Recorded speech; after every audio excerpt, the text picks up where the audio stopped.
Alright, finally doing the third Crash game. It's definitely the best one so far, but how much better than the last two?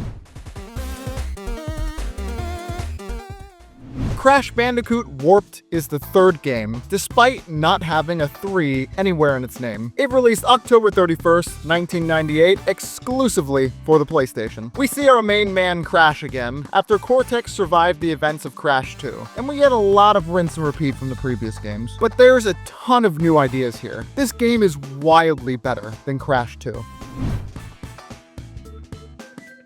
Crash 3 follows the same sort of format as the two games before it, but it builds on it so much. We get all new kinds of levels, like scuba diving, motorcycle levels, and fucking jet skis. In Crash 2, Coco was only ever in cutscenes, but now we can finally play as her too. And by playing as Coco, I mean she only gets 3 kinds of levels: riding on an animal, which we've seen before, jet skis, and planes. The plane levels are actually really cool, and they're not all for Coco. We do get some with Crash. These have you shooting down either blimps or bigger planes, while also shooting down or dodging endless waves of enemy fighter planes. These enemy planes will never stop coming, so don't make it your mission to shoot them down. They're just an added bonus if you do shoot them down. The jet ski levels are pretty cool, but they're exactly what you'd expect. They have lots of hazards in the water, like bombs and such, and ramps for tricks and getting other boxes. The scuba diving levels had me very excited. We see them in later Crash games that I grew up with, so I'm pretty used to them. You swim around, dodging sharks, mines, and all the other good stuff that goes underwater. When you do spin, you speed up through enemies, so use it on your time trials.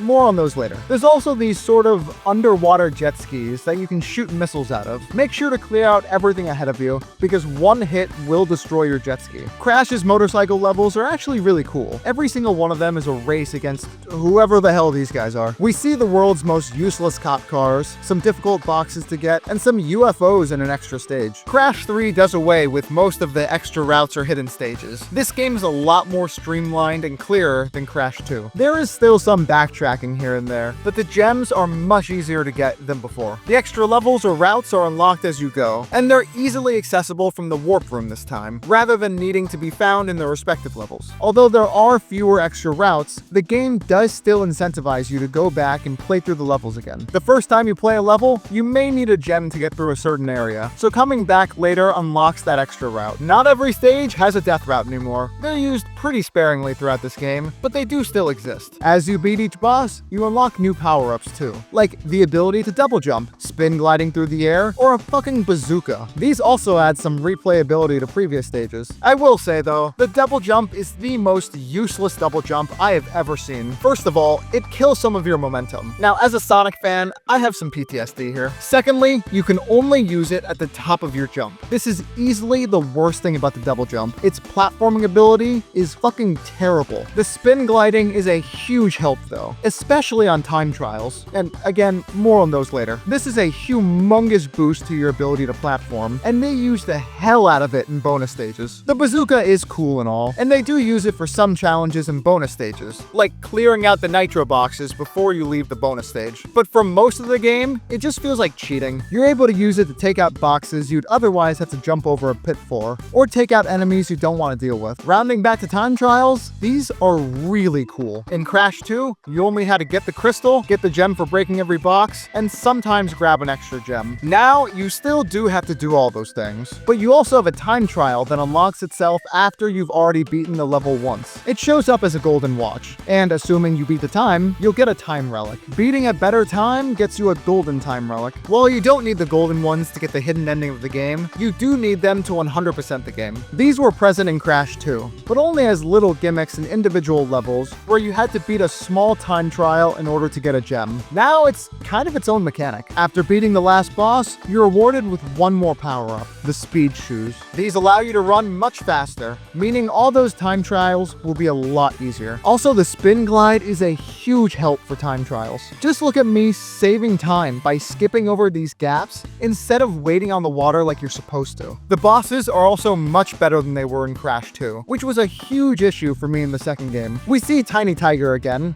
who, in my my last video I called Tiny Tim, oopsies, he's much better than he was in Crash 2. Before it was just letting him die, but now it's battling him and tigers in a fucking coliseum. Entropy is making his grand first appearance in this game, and he fucking sucks. He is by far the worst boss battle. Just let him create platforms and use them. His attacks aren't even hard to dodge either. We've also got Dingo Dial making his first appearance in this game too. He's also a much better boss fight than Entropy. Dodges fireballs, dodges lasers, and hit him when his shields are down. He's an enemy who sticks around after this, and that's great because he really fits into the Crash universe. Injin is back, and he's even cooler than he was before. Now his mech suit is bigger, and you're flying a spaceship shooting him down. As Coco. It's Coco's first boss fight in the series. You shoot Injin in his weak spots without getting hit yourself. It's sort of similar to before, but now you're not throwing lump of fruit at him. You're gunning him down in cold blood. The fight with Cortex is the coolest it's ever been.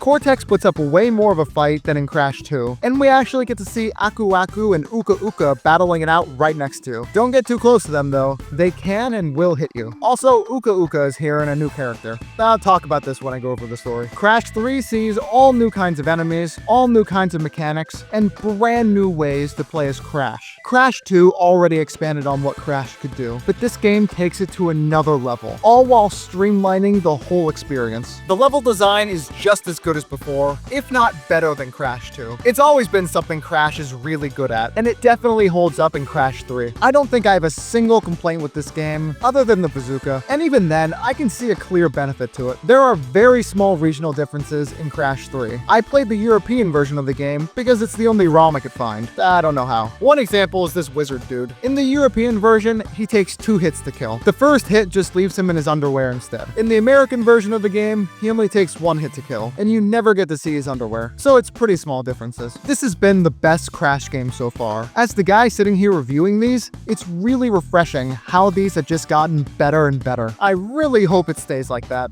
It won't.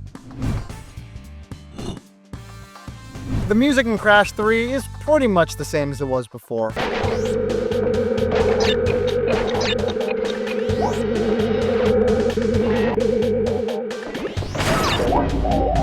There are plenty of times where you can barely hear the music. The music that you can hear is pretty good, but again, it's nothing exceptional. Luckily, the gameplay holds more weight than the music, but it would have been nice. Again, I am in no way saying that the music here is bad. It's just not very notable in this game, unfortunately. The sound effects have gotten better, with lots of new death animations, too. Enemy sound effects.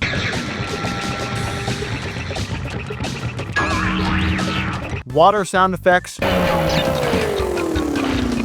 Bouncing off these dudes sound effects. Everything feels new and fresh compared to the first 2 games. The voice acting also got much better. Some of the voice acting was a bit hard to hear in the second game, but it's completely fixed here. Tiny was a good fellow. He hated everyone and everything, but a good heart nonetheless. Please be more reasonable with my minions next time. We have all new voice actors for different characters too, including Aku Aku. Been freed from his underground prison. Long ago, I locked him there to protect the world from his malice. Now, free once again. Aku Aku isn't just a power-up anymore. He talks a lot throughout this game, telling Crash and Coco what they have to do. We also get all of the bosses voiced, as well as Uka Uka stepping in. Even once, but you, Cortex, you have failed me. They did a fantastic job of making Uka Uka sound really threatening, and of making Aku Aku sound very wise and caring. Overall, the music is fine, and the sound effects only build off of what the previous games do, but nothing here is exactly mind-blowing. I hate how little time I always focus on this point, but the Crash series really just hasn't done much here.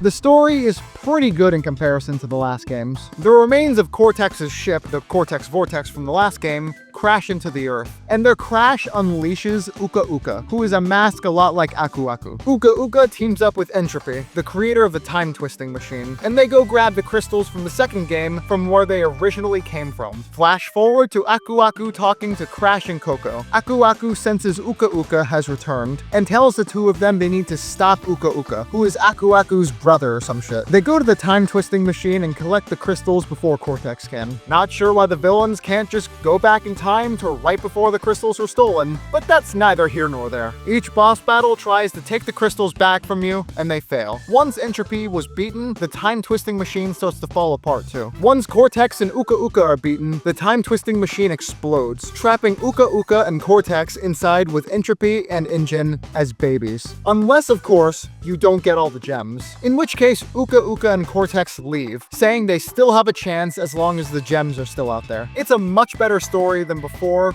with a lot more character development. We even get to see some good lines from Cortex. It really does feel like Uka Uka is forcing Cortex into all of this. He seems so defeated after the first two games. As for the world building, we get to see different points in time, like the Colosseum, dinosaurs, future cities, and we even get to fight Engine on top of the damn moon. We even get to go into pyramids and on top of the Great Wall of China. This game shows so much of the world of Crash Bandicoot, and all of the new kinds of stages I mentioned before, like jet skis, motorcycles, and scuba diving, give us a bigger glimpse of the big picture. I'd say it's better at world building than the second game, but not quite on par with the first game. With all of this being said, this game is an easy S tier. The first one in the series. It takes everything that was done before it and hits it out of the fucking park. It was my first time playing Crash 3, and I couldn't believe how insanely good it was. These three make up one of the greatest and most textbook platforming trilogies the world has ever seen. Couldn't recommend them anymore. Now on to the next games. Damn it, it's downhill, isn't it?